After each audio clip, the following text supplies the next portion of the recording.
할렐루야. 오늘은 다메섹과 이스라엘의 파멸, 이런 제목입니다.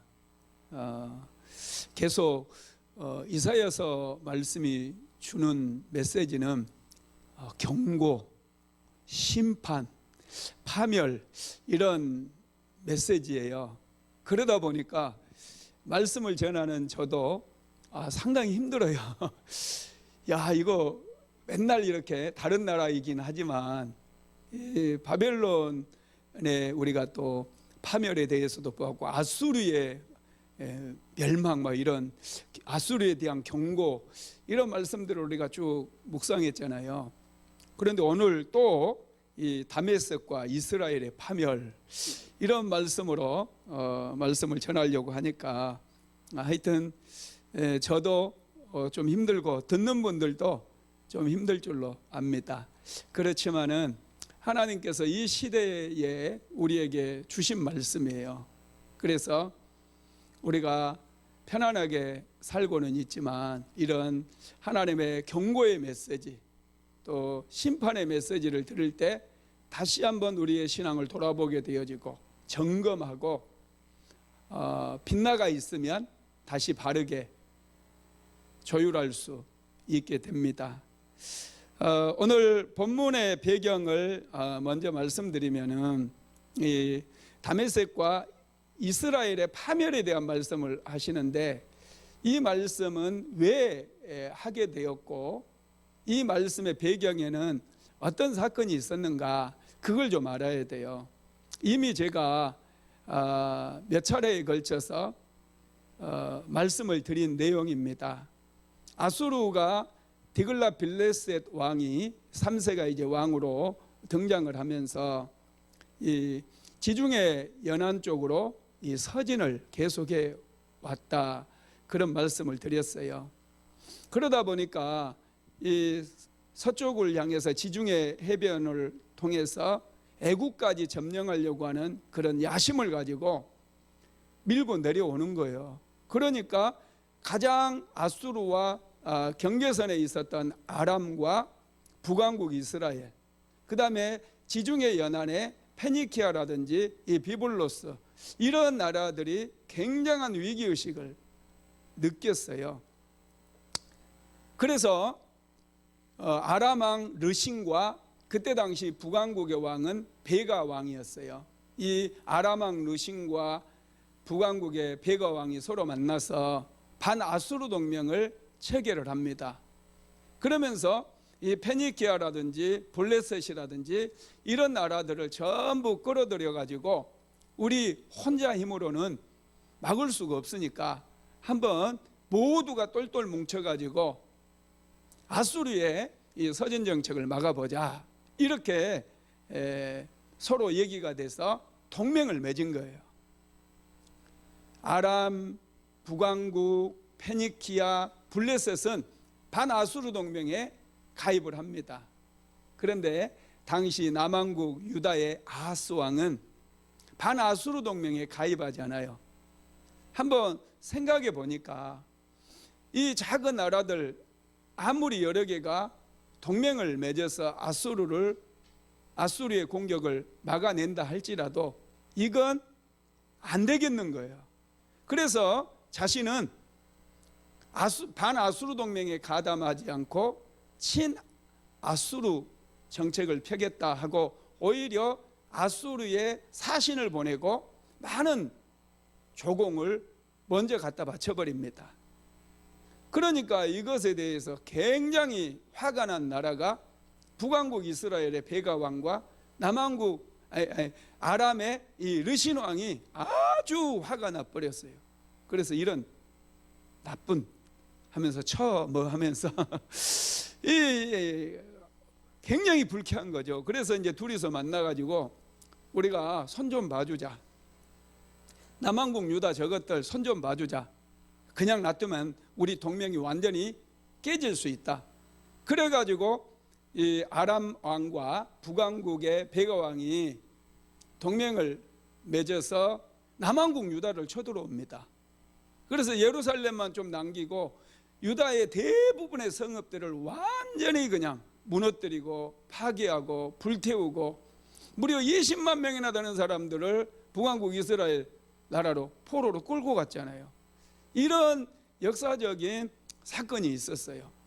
이 사건을 보면서 여러분, 이때 하나님께서 아람에 대해서도 그리고 북왕국 이스라엘에 대해서도 굉장히 진노를 하셨어요. 그래서 이사야 선지자를 통해서 바로 이런 시기, 남왕국 유다는 전쟁 때문에 굉장히 어려움을 겪고 백성들의 삶은 피폐해지고 많은 백성들이 포로로 끌려가고 죽고, 그런 상황 속에서 오늘 이사야서 17장 말씀이 선포되어지는 거예요. 이사야가 아람을 향해서, 또 북왕국 이스라엘 향해서, 또 아수르 군대를 향해서 이 세 갈래로 말씀을 전하게 됩니다. 먼저 우리가 볼 것은 아람에 대한 경고의 말씀이에요. 자, 이사야서 17장 1절에서 2절 한번 다시 읽어볼까요? 다메섹에 관한 경고라. 보라, 다메섹이 장차 성읍을 이루지 못하고 무너진 무더기가 될 것이라. 아로엘의 성읍들이 버림을 당하리니 양무리를 치는 곳이 되어 양이 눕되 놀라게 할 자가 없을 것이며. 이 다메섹은 지금도 존재하는 도시예요. 시리아의 수도가 이 다마스커스. 여러분, 다마스커스 들어봤죠? 그게 이제 성경에는 다메섹이다 이렇게 번역이 되어 있어요. 이 다메섹은 아주 상업이 원활하게 이루어진 지역이었고요, 상업 중심의 지역이었고 교통의 요지였어요. 그래서 이 다메섹이 여러 번 망하기는 했지만 이방 나라의 침략을 받아서 몇 번 무너졌어요. 그런데 다시금 이 도시가 재건되어지고 회복되어지는 그런 역사들이 역사적으로 많이 있었습니다. 그런데 이사야 선지자가 지금 예언하기를 뭐라고 예언을 합니까? 이 다메섹이, 아람의 수도 다메섹이 완전히 무너져서 회복이 불가능한 상태가 될 거라는 거예요. 1절에 보면은 다메섹에 관한 경고라. 보라, 다메섹이 장차 성읍을 이루지 못하고 무너진 무더기가 될 것이라 이렇게 말했어요. 아람은 지금 여러분 남왕국 유다를 공격해서는 안 돼요. 왜 그렇죠? 지금 북쪽에서 아수르 군대가 아람을 치기 위해서 모든 준비를 지금 하고 있거든요. 그러면은 자기들이 살아날 국리를 해야 되거든요. 작은 나라를 괴롭힐 게 아니라 어떻게 하면 우리가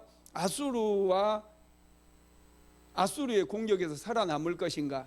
군비도 이렇게 저축을 하고 군인들을 훈련시키기도 하고 한편으로는 아수르의 사신도 보내고, 그래서 어떻게 해서든지 전쟁을 피할 그런 방도를 생각해내야 돼요. 그리고 하나님께 지금 국가적인 위기 상황이 찾아왔기 때문에 은혜를 입기 위해서 오히려 다른 사람들에게 자비를 베풀고 하나님 앞에 더 겸손한 모습을 보여야 되거든요. 여러분, 위기를 만났을 때 더 교만하게 하고 자기보다 약한 사람을 완전히 짓밟아 버리고 그러면 하나님께서 굉장히 싫어하셔요. 우리의 삶에 어려움이 찾아올 때 우리는 자신을 더 낮춰야 돼요.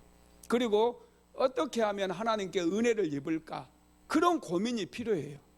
그래서 좋은 일도 하는 거예요. 그런데 일반적으로 세상 사람들은 이런 원리를 모르다 보니까 자기의 삶에 어려움이 찾아오면 마음이 더 까칠해지고 다른 사람 욕하고 더 사람들에게 해코지를 하고 안 좋게 하더라는 거예요. 그러면은 여러분 정말로 큰 문제를 만나요. 더 어려움에 직면하게 된다는 거예요. 내 삶에 지금 어려움이 찾아오게 되면 우리는 스스로를 낮추고 겸손해져야 돼요. 전에도 느부갓네살 왕 제가 말씀드리면서 하나님께서 그에게 꿈을 주셨는데 큰 나무가 잘리는 그런 꿈 제가 말씀드렸잖아요. 그러면서 다니엘이 느부갓네살 왕에게 그 재앙을 피할 두 가지 방도를 주었는데 그게 공의를 행하는 거예요. 그리고 가난한 자들에게 자비를 베푸는 거예요. 따뜻하게 사는 거예요. 연약한 자들을 돌보며 사는 거예요. 그런데 느부갓네살은 그걸 행하지 않아요. 그래서 그 꿈대로 이루어져 버리는 거예요. 우리의 삶에도 마찬가지예요. 어려움이 찾아오면 마음이 더 부드러워지고 이웃들에 대해서 더 넉넉한 마음을 가지고 구제도 하고, 어려울수록 나눌 때 하나님께서 그걸 보시고 어려움을 잘 극복할 수 있는 힘을 주시고 지혜를 주신다는 거예요. 아람이 지금 정말 큰 위기를 앞두고 있어요. 이런 위기 앞에서 남한국 유다를 쳐들어가면 안 돼요. 그런데 이런 위기 앞에서 그들은 오판을 한 거예요. 남한국 유다를 쳐들어가 가지고 많은 사람들을 죽이고 그들의 재산을 약탈해 왔어요. 그것 다 누구 거가 되겠습니까? 아수르 것이 되는 거예요. 그래서 지금 아람은 겸손해야 되고 자신을 낮춰야 되고 오히려 약자들에게 더 사랑을 베풀어야 되는 그런 때에 그들은 남한국 유다를 쳐들어와서 그들은 약탈해 갔어요. 이것 때문에 하나님께서 진노하셔가지고 아수르를 통해서 완전히 아람의 수도 다메섹을 무너뜨려 버리고 다시는 그 다메섹이 회복되지 못하도록 돌무더기가 되게 만들어 버리겠다, 이런 말씀을 주셨다라는 거예요. 그리고 아람의 남은 백성들도 완전히 멸절될 거다고 그러는데요. 자, 이사야서 17장 3절 한번 같이 볼까요? 에브라임의 요새와 다메섹 나라와 아람의 남은 백성이 멸절하여 이스라엘 자손의 영광같이 되리라. 만군의 여호와의 말씀이니라.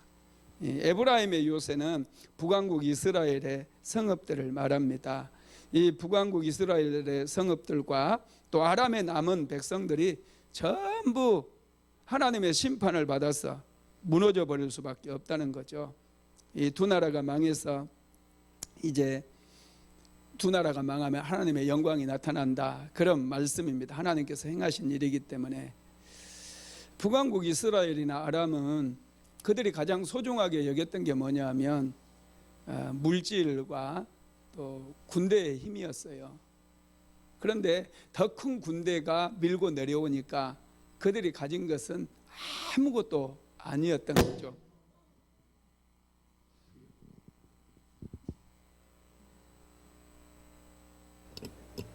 할렐루야. 누가 졸았나 봐요. 틀림없이 누구가 조는 사람이 있을 거예요.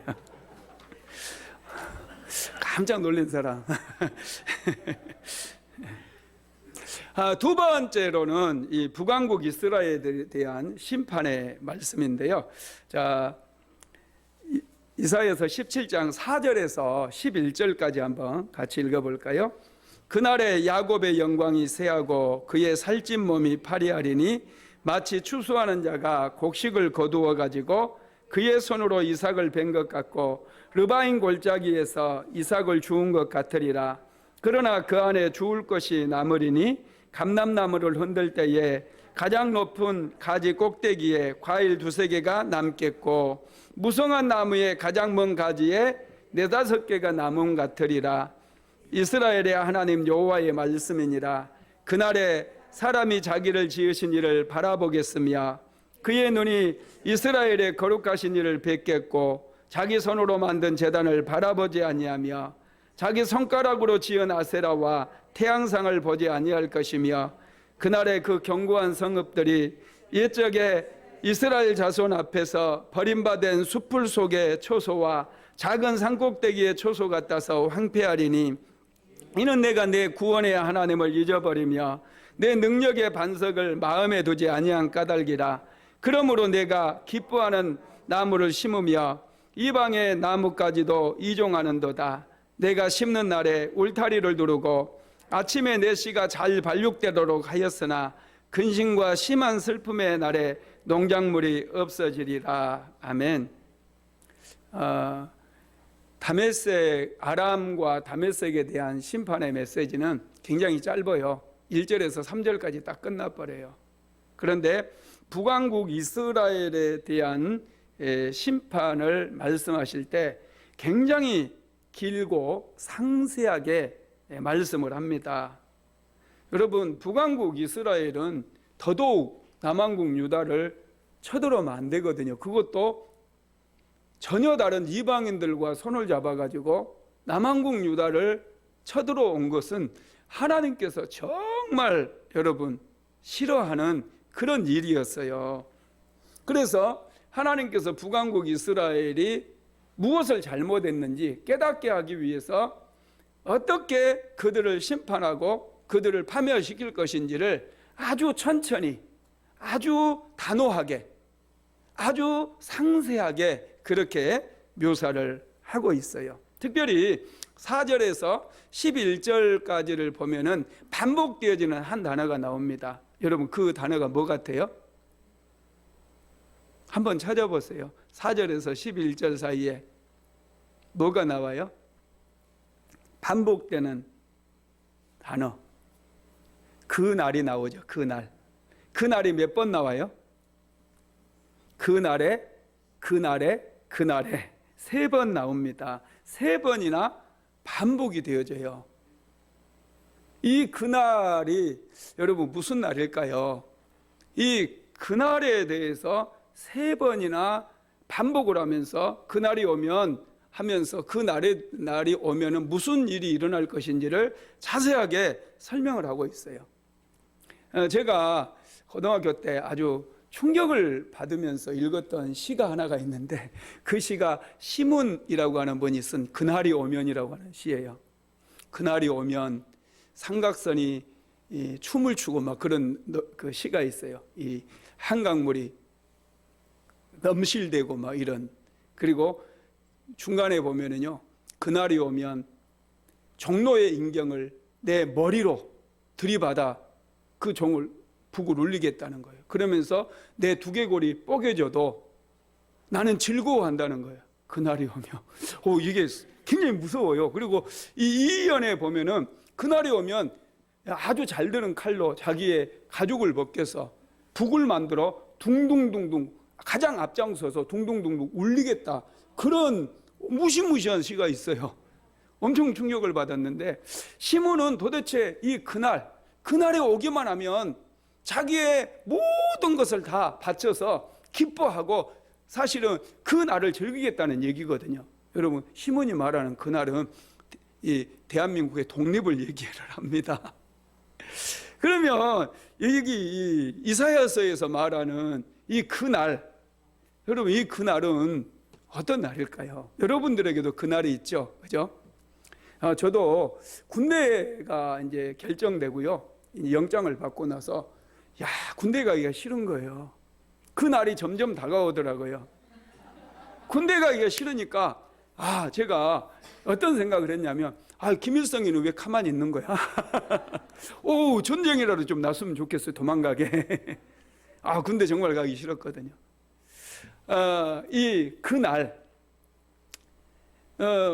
지금 우리 요엘이도 그날 막 쉬더라고요. 근데 지금 그날이 돼가지고요.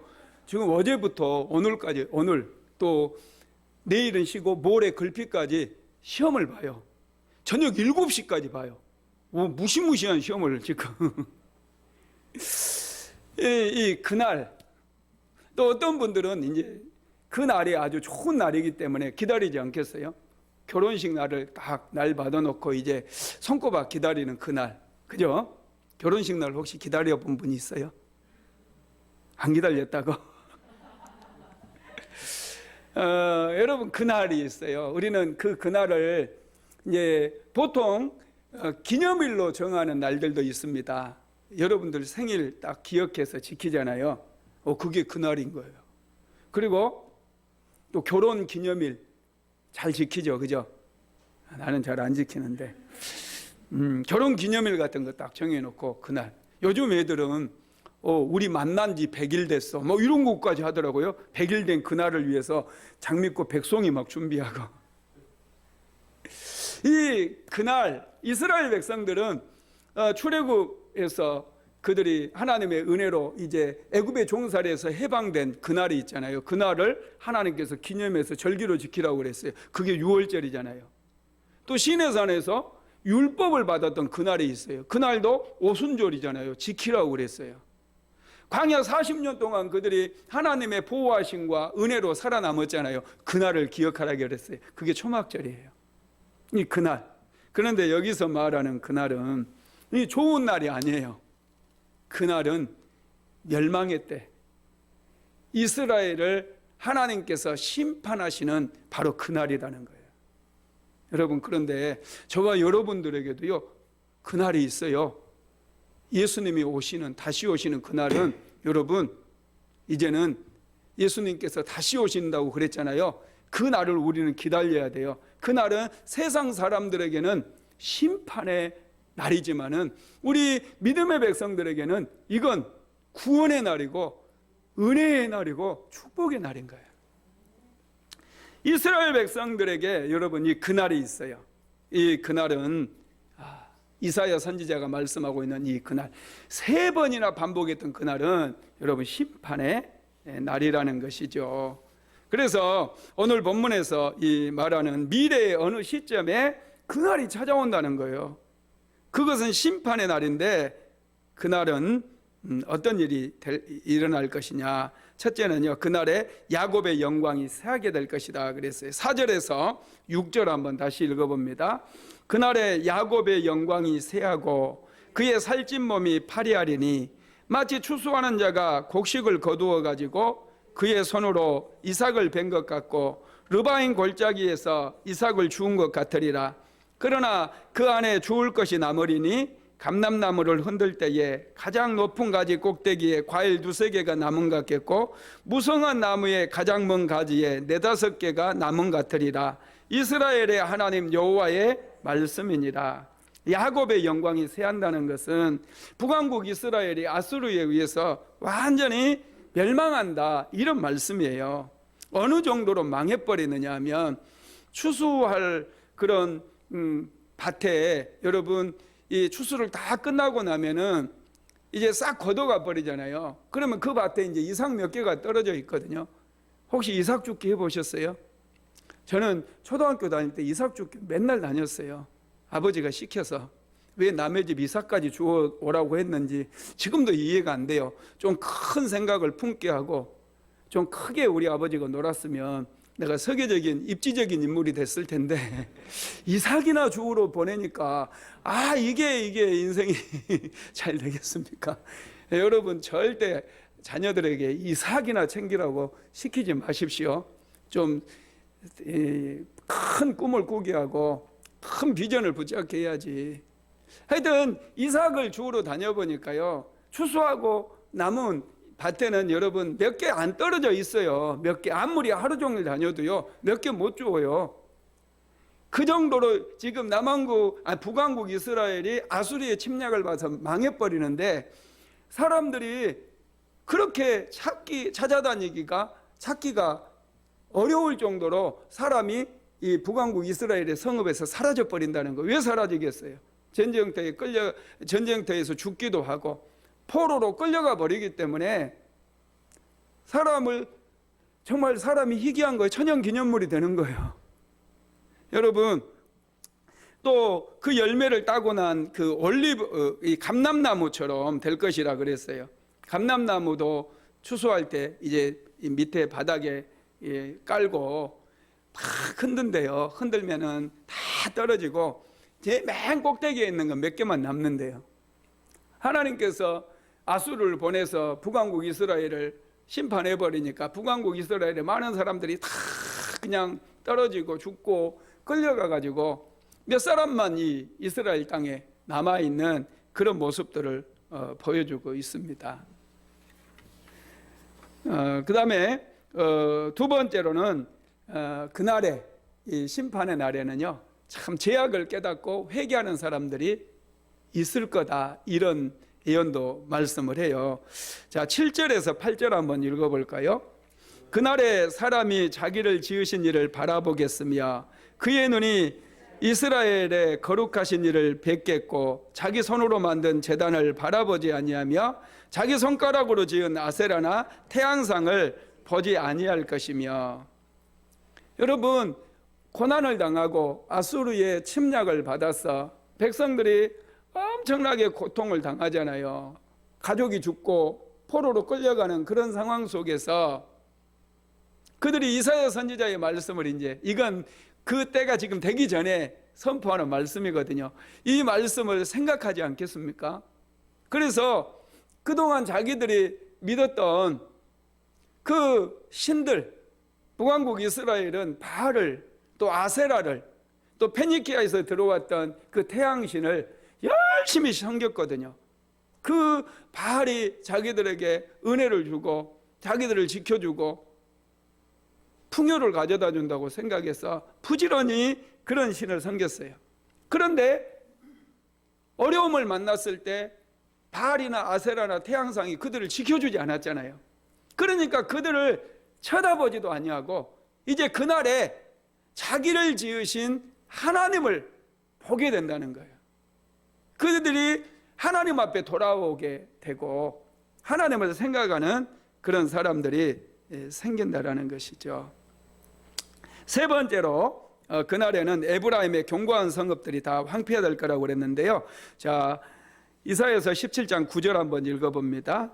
그날에 그 견고한 성읍들이 옛적에 이스라엘 자손 앞에서 버림받은 숯불 속의 초소와 작은 산꼭대기의 초소 같아서 황폐하리니. 아멘. 이스라엘 백성들은 이제 자신들이 가나안 족속들을 다 7 족속들을 가나안 땅에서 추방했잖아요. 쫓아냈잖아요. 왜 가나안 족속들을 하나님께서 다 멸하고 쫓아내라고 그랬어요? 가나안 족속들이 계속해서 우상을 섬겼거든요. 우상 숭배 때문이었어요. 다른 이유가 아니에요. 그러면 이스라엘 백성들은 가나안 땅에 와서 철저하게 하나님 한 분만을 의지하고 하나님만을 붙들고 하나님만을 섬겨야 되잖아요.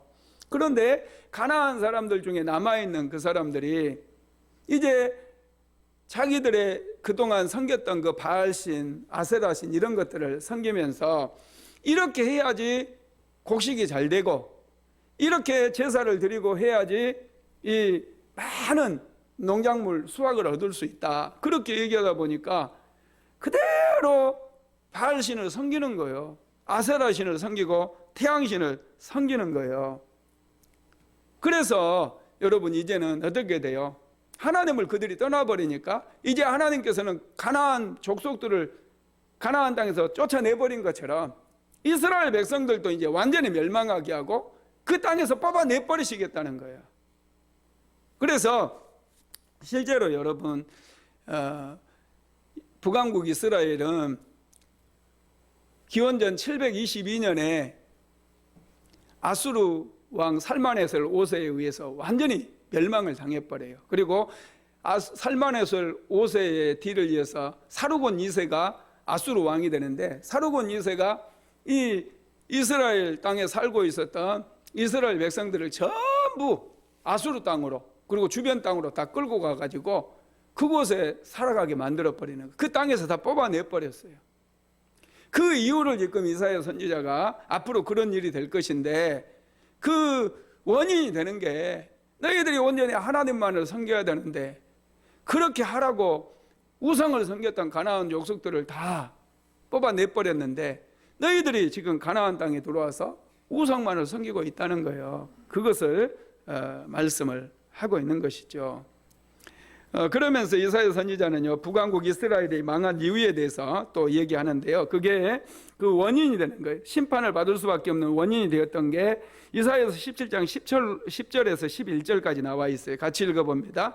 이는 내가 내 구원의 하나님을 잊어버리며 내 능력의 반석을 마음에 두지 아니한 까닭이라. 그러므로 내가 기뻐하는 나무를 심으며 이방의 나무까지도 이종하는도다. 내가 심는 날에 울타리를 두르고 아침에 내 씨가 잘 발육하도록 하였으나 근심과 심한 슬픔의 날에 농작물이 없어지리라. 북왕국 이스라엘이 망한 것은 다른 이유가 아니에요. 두 가지 이유예요. 첫째가 그들이 하나님을 잊어버렸다는 거예요.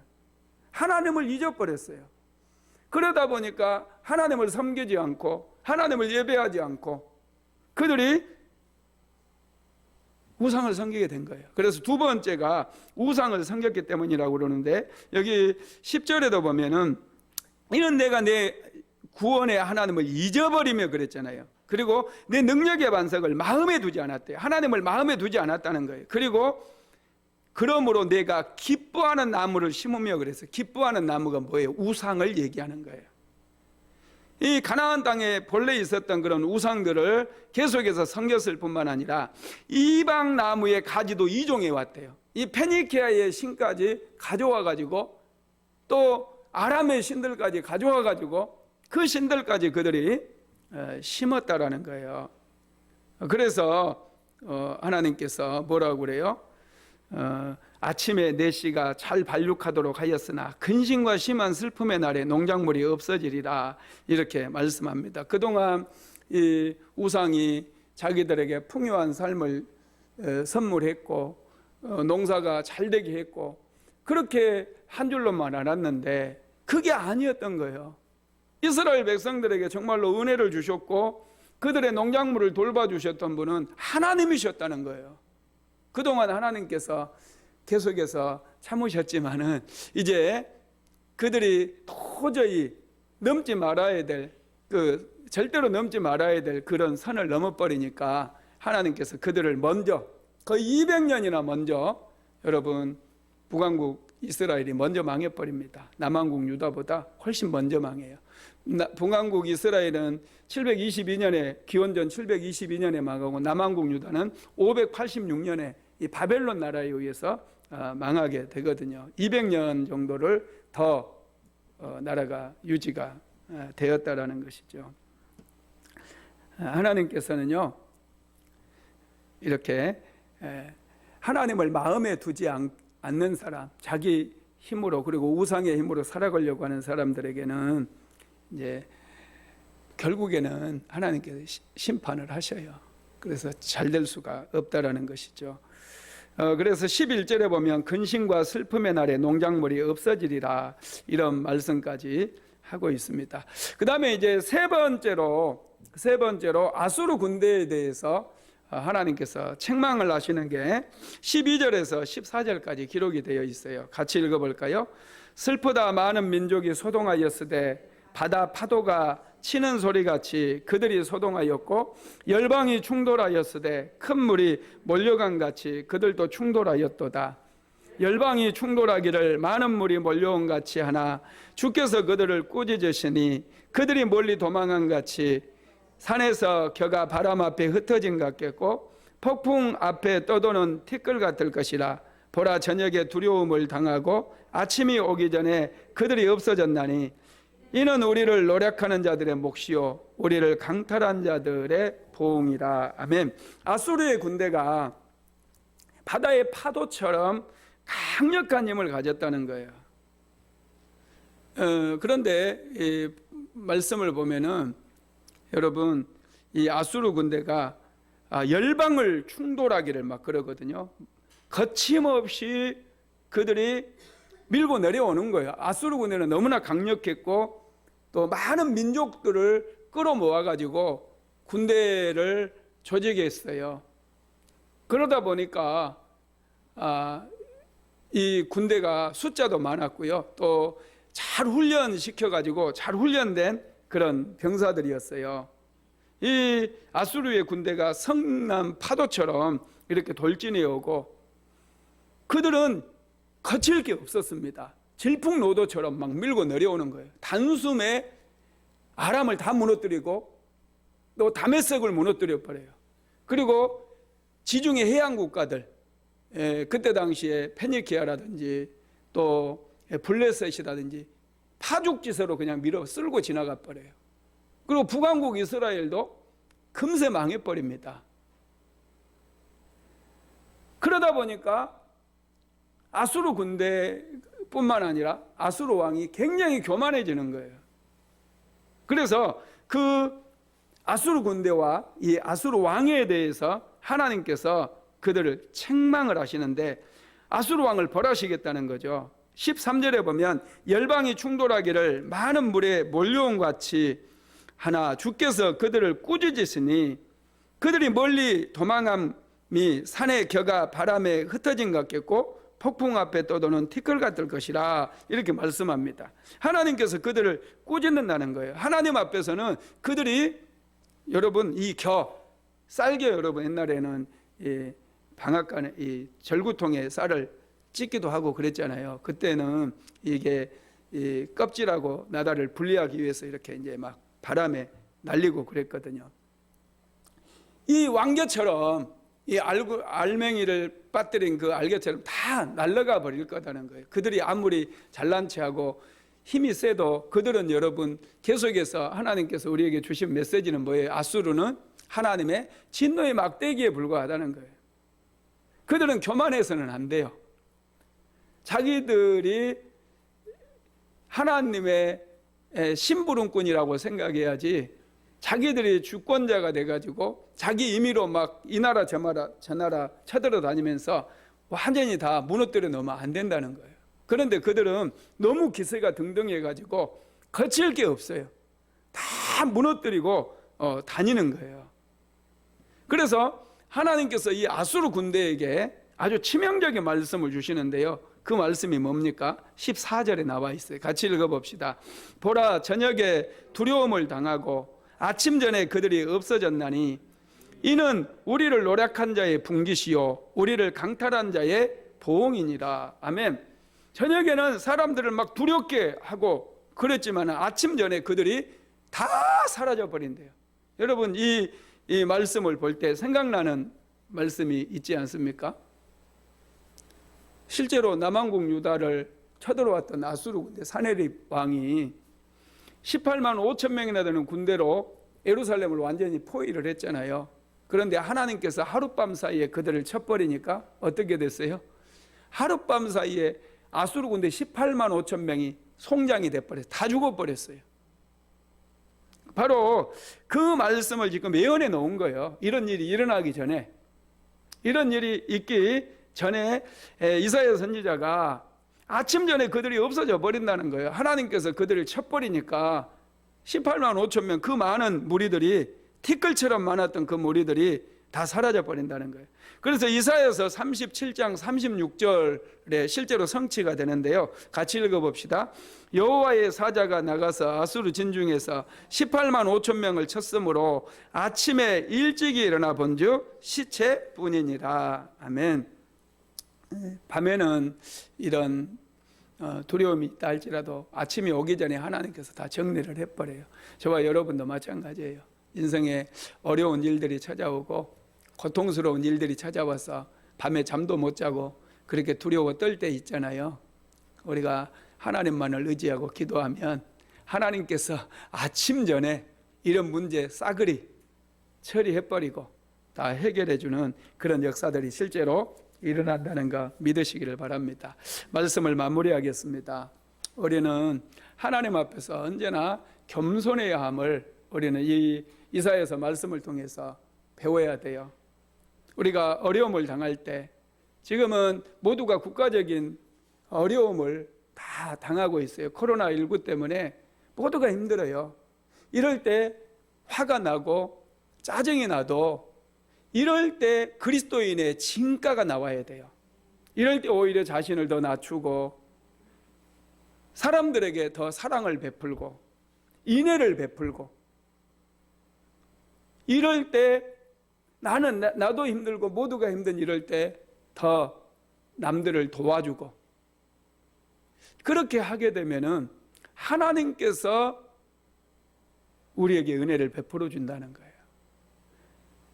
힘들다고 대통령 욕이나 하고 정부 욕이나 하고 그냥 옆에 있는 사람에게 짜증을 부리고 모든 문제의 원인이 옆에 있는 사람인 것처럼 그렇게 하게 되면 오히려 더 큰 문제가 생겨요.